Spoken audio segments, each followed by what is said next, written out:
morning, students. All of you are welcome to the DAPS school, residential DAPS school online classes. This is the standard 8, chapter 2 of physics. We are going to explain the chapter 2 of the physics, that the frictional force, friction. We will learn here what is friction force, how does it work, what are the cause of friction, what are the factors affecting friction, different types of frictional force, and etc. So we are going to start the chapter, that is the frictional force. In the first chapter, earlier chapter, we have also learnt about the force of friction. That force of friction is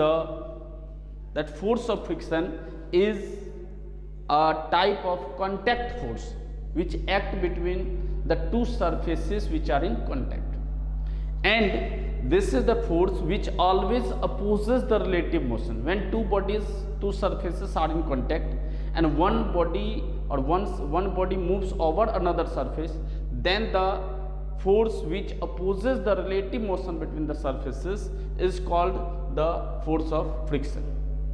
ठीक है, force of friction एक ऐसा force है जो कि तब work करता है जब दो बॉडीज एक दूसरे के कांटेक्ट में हो, और कांटेक्ट में होने के बाद अगर एक बॉडी दूसरे के ऊपर मूव कर रही हो तो उस मोशन का जो अपोज करने वाला फोर्स होता है, जिसके कारण हमें एक एक्सटर्नल फोर्स अप्लाइड करना होता है, that is the force of friction.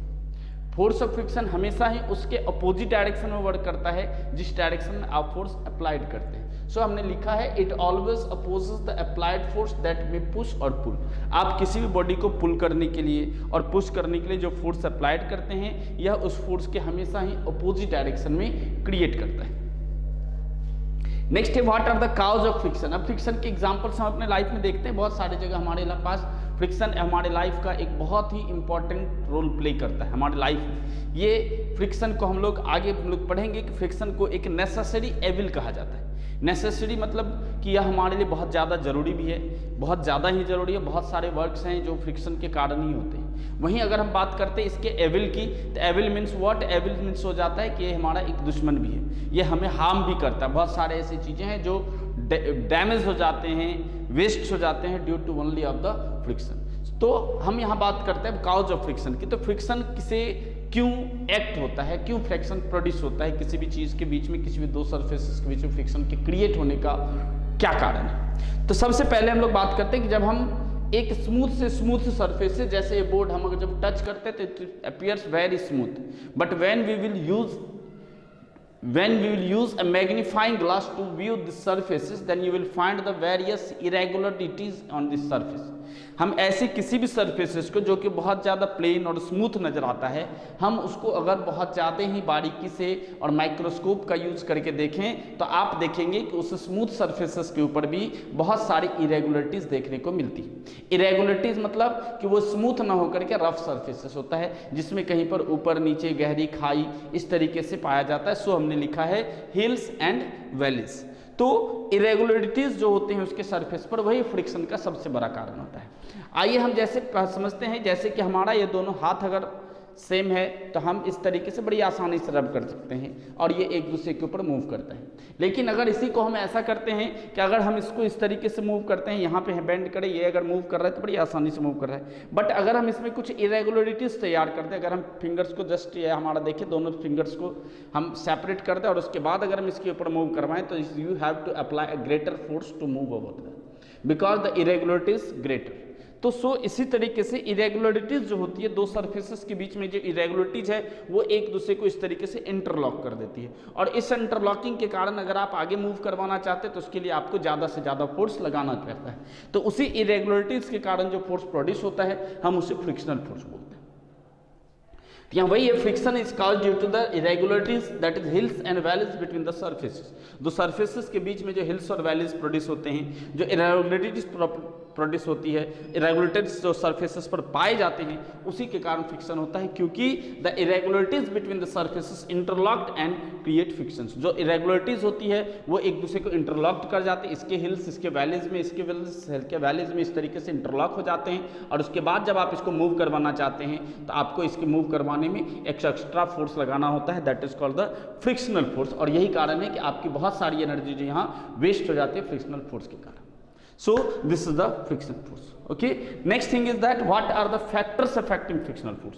तो factors की जब बात करते हैं हम लोग तो factors में बस वही है, चूंकि हम लोगों ने पढ़ा कि friction काउज होता है केवल और केवल irregularities के कारण।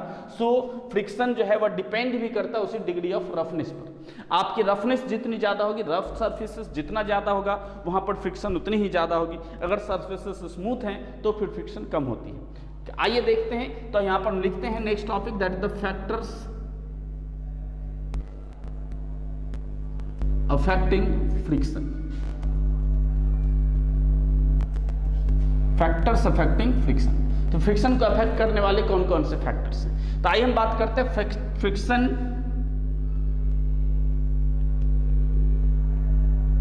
फ्रिक्शन को हमने बताया कि फ्रिक्शन इफेक्ट होने के लिए हमारे पास दो तरह के फोर्सेस होते, मतलब फ्रिक्शन जो डिपेंड करता है वो है हमारा उसकी इरेगुलरिटीज पर।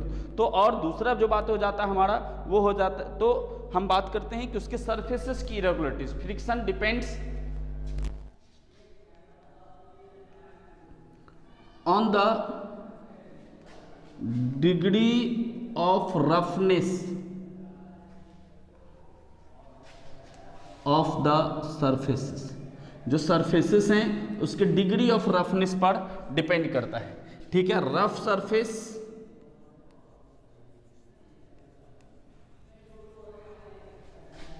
creates large friction and the smooth surface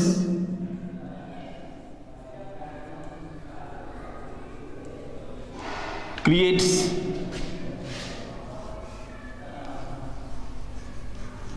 small friction। Okay, जो फैक्टर्स होते हैं वो हमारे क्या हैं कि डिग्री ऑफ रफनेस पर डिपेंड करता है, कि अगर हमारा फ्रिक्शन बहुत ज़्यादा होगा तब जब हमारे सरफेसेस रफ होंगे, वहीं अगर हमारा सरफेस बहुत ज़्यादा स्मूथ है तो फिर हमारे जो फ्रिक्शन फोर्स होंगे वो बहुत कम होंगे। आइए इस चीज़ को मेजर करने के लिए हम एक सिंपल सा एक्टिविटीज़ जो देखते जानते हैं कि हम इसके लिए क्या करते हैं। चलिए देखते हैं, हम एक टेबल ले लेते हैं। हमने एक टेबल टॉप के ऊपर एक कोई वेट रख दिया और इस वेट को पहले हम इसके ऊपर मूव करवाते हैं। तो इसको मूव करवाने के लिए हम ऐसे मेजर करने के लिए हम एक स्प्रिंग बैलेंस यूज करते हैं, जिसके बारे में आप लोग जानते होंगे, या एक कॉइल्ड स्प्रिंग कंटेंट करता है जो कि फोर्स को मेजर करने के लिए हम लोग यूज करते हैं। तो जब हम इसको लगा करके यहाँ से इसको मेजर करते हैं, इस वेट को कैरी करते हैं बाय यूजिंग स्प्रिंग बैलेंस। ये हमारा एक वेट है और ये एक स्प्रिंग बैलेंस है। स्प्रिंग बैलेंस के यूज से अगर आप इस वेट को कैरी करते हैं, पुल करते हैं, तो फिर आप देखते हैं कि सपोज करते हैं कि इसके ऊपर जो फोर्स था वो मान लिया जाए कि 5 न्यूटन वर्क कर रहा है। इसको मूव करवाने के लिए आपको 5 न्यूटन की फोर्स लगानी पड़े। तो ये स्मूथ सरफेसेस है केवल और केवल किस चीज पर, तो लकड़ी पर।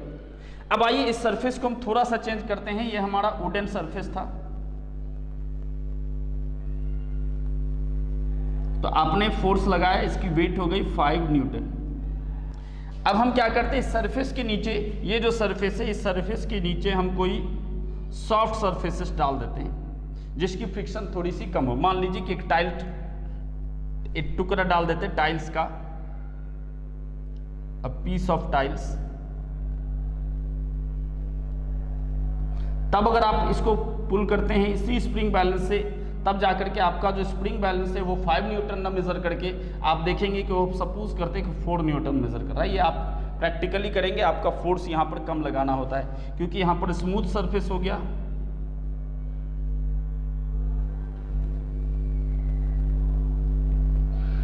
इसके कंपैरिजन में स्मूथर सरफेस है, सो यह लेस फ्रिक्शन प्रोड्यूस कर रहा है। अब तीसरे में हम क्या करते हैं कि आइए अब हम क्या करते हैं, एक लेते हैं इसी वुडन टेबल पर हम इस बार सैंड बिखेर देते हैं। सैंड हम इसके ऊपर सैंड डाल देते हैं और उसके बाद इसको डालते हैं, और उसके बाद अगर आप इसको मूव करवाते हैं तो फिर आप देखेंगे 5 न्यूटन ना होकर के 6 न्यूटन का वेट आपको लगाना पड़ रहा है। यहाँ पे क्यों? क्योंकि सरफेसेस मोर रफ, इसीलिए लार्ज फ्रिक्शन। तो शायद इस एग्जाम्पल से आप समझ पा रहे हैं, हमारे पास बहुत सारे जो प्रैक्टिसेस होते हैं कि हम लोग देखते हैं अगर स्मूथ सरफेस है तो किसी भी चीज़ को मूव कर पाना बड़ा आसान होता है, वहीं अगर सरफेसेस स्मूथ नहीं होते तो उसके ऊपर किसी भी चीज़ को पुल करना, मूव करवाना थोड़ा सा हमारे लिए डिफिकल्ट होता है। रीज़न होता है वहाँ पर कि फ्रिक्शनल फोर्स ज़्यादा होता है। Difficult means what? You have to apply greater amount of force at that time. अगर फ्रिक्शन ज़्यादा होती है तो हमें वहाँ पर ज़्यादा फोर्स लगाना रहता है और हम उसे थोड़ी सी डिफिकल्टीज फेस करते हैं। तो यही हमारा फैक्टर्स है affecting friction. Friction depends on the degree of roughness of the surfaces, means what? The rough surfaces creates large friction and the smooth surfaces creates less friction. And हमने उसके बाद examples बताया कि अगर एक लकड़ी के टेबल पर अगर आप कोई वेट को मूव करवा रहे हैं किसी स्प्रिंग बैलेंस लगा करके, तो आप देखेंगे आप पुल कर रहे हैं तो स्प्रिंग बैलेंस आपके फोर्स को रिकॉर्ड करता है, मेजर करता है। अगर उसने 5 न्यूटन फोर्स मेजर किया, नेक्स्ट एक्टिविटी में आप क्या करते हैं? उस टेबल के ऊपर कोई टाइल्स का टुकड़ा, मार्बल्स का टुकड़ा डाल देते हैं जो स्मूथ होता है उसके कंपैरिजन में, तो आप जब उसको पुल कर रहे हैं तो आपको थोड़े से कम फोर्स लगाने होते हैं उसको मूव करवाने के लिए। सपोज करते हैं कि हमने 4 न्यूटन का फोर्स लगाया। अब नेक्स्ट एक्टिविटीज में हम क्या करते हैं? कुछ टाइल्स को हटाते हैं और उसके ऊपर कॉर्स सैंड बिछा देते हैं, बालू, और उसके बाद उस वेट को, सेम वेट को जब हम कैरी करते हैं तो फिर आपको थोड़ा सा और ज़्यादा फोर्स लगाना पड़ रहा है क्योंकि रफ सरफेसेस बढ़ जा रहे हैं, इसलिए वहाँ पर हमारा फ्रिक्शनल फोर्स का जो मैग्नीट्यूड है वो भी इंक्रीज कर जाता है, ये 6 न्यूटन। तो इस तरीके से हमने देखा कि अगर स्मूथ सरफेसेस है तो लेस फ्रिक्शन प्रोड्यूस कर रहा है, लार्ज और रफ सरफेस है तो मोर फ्रिक्शन प्रोड्यूस कर रहा है। So this is the factors affecting friction. So children, we have learned what is the friction, what are the cause of friction, how does it creates, on what factors does it depend. Now in this next content, we will learn the different types of friction. What are the different types of friction?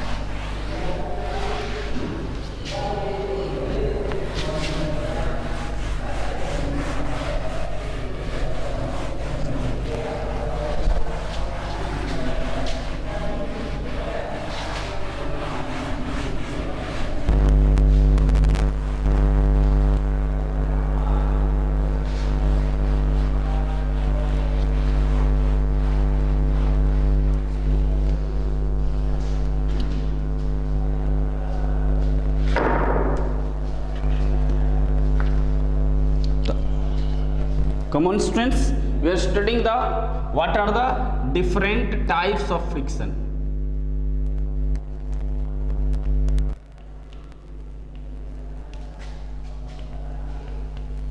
Let's start. There are 3 types of friction. Number 1 is static friction.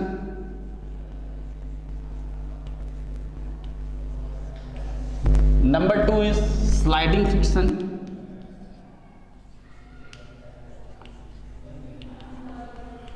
And number 3rd is rolling friction.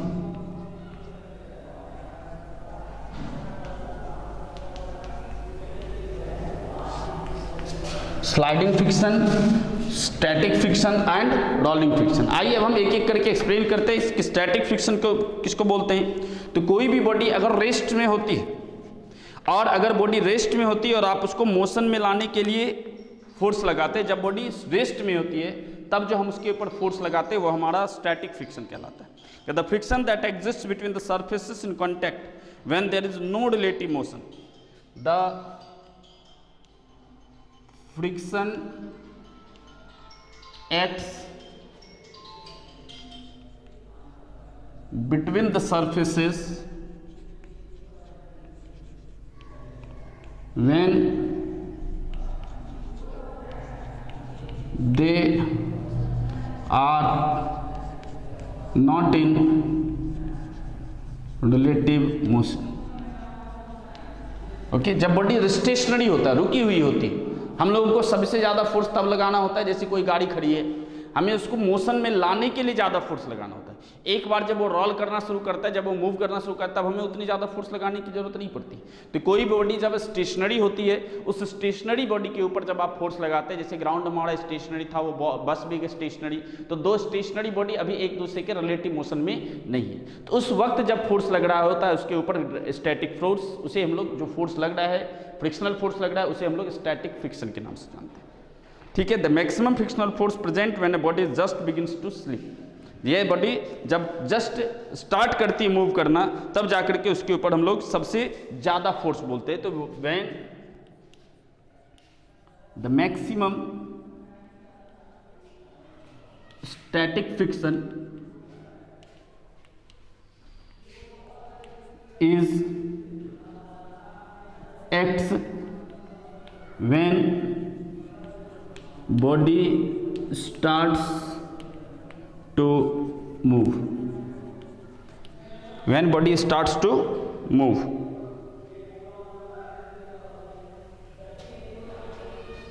this is called limiting friction. इसे हम लोग limiting friction बोलते हैं, जो सबसे greatest limit होता है हमारा फ्रिक्शनल फोर्स का। ठीक है, स्टैटिक फ्रिक्शन तो क्या हो गया, the friction acts between the surfaces when they are not in relative motion. जब सर्फेसेस एक दूसरे के रिलेटिव मोशन में नहीं होते हैं, तब जाकर के हम उसे स्टैटिक फ्रिक्शन बोलते हैं। लेकिन जब आप स्टेशनरी बॉडी को जब आप मूव करवा रहते हैं, तो जिस वक्त वो मूव करना शुरू करता है, begins to move, at that time the static friction becomes maximum. This maximum static friction is called the limiting friction. Next start the second type, that is called the sliding friction.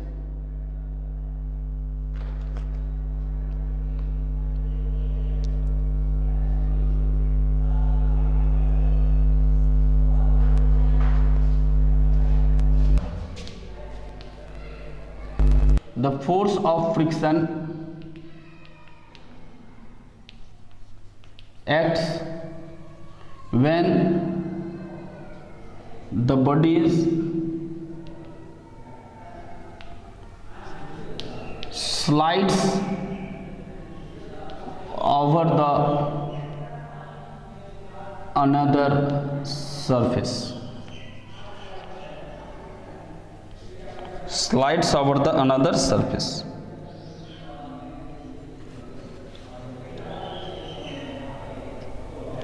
It is called the sliding friction.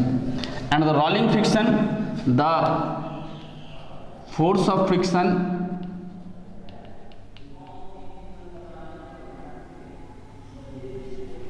acts when a body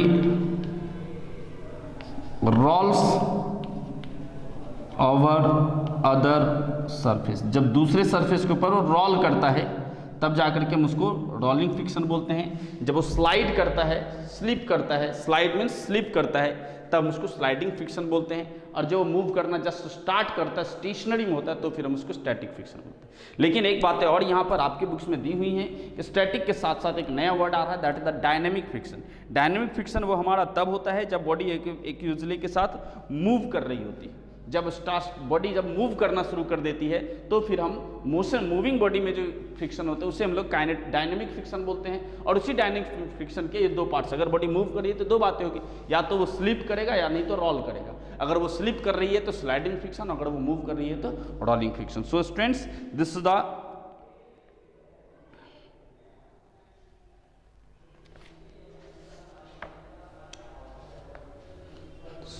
so we get the relationship here. The rolling friction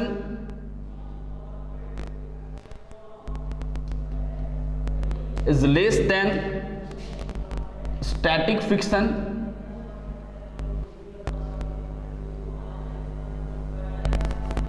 sliding friction less than static और dynamic friction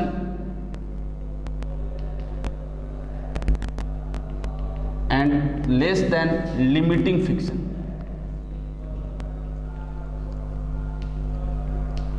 तो सबसे कम force में अगर आप किसी body को move करवा सकते हैं, तो उसके लिए आपको उस बॉडी को रोल करवाना हो।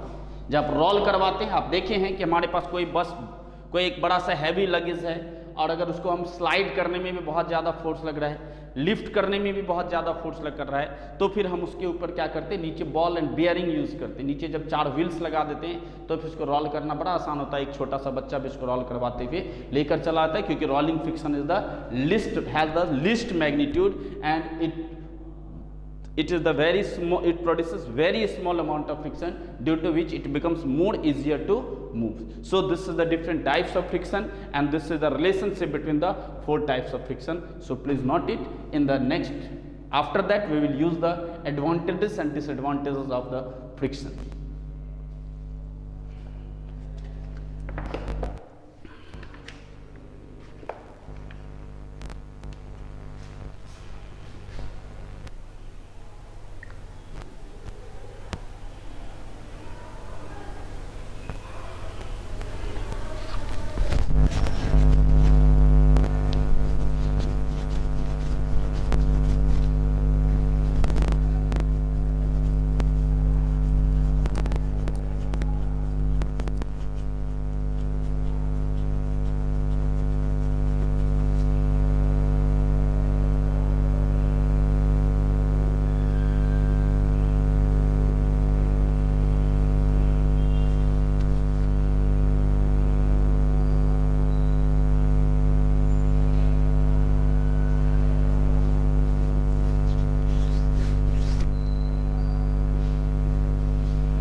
Okay students, in this content we will learn about the advantages and disadvantages of friction.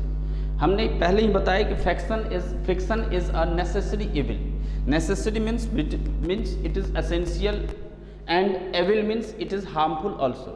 So friction is a quantity which is necessary, that is essential, as well as it is harmful to us. So we are explaining it in the 2 different sets. That is the first, the advantages of friction, and another is the disadvantages. We will look it clearly how is it advantageous, that is essentials, and disadvantages.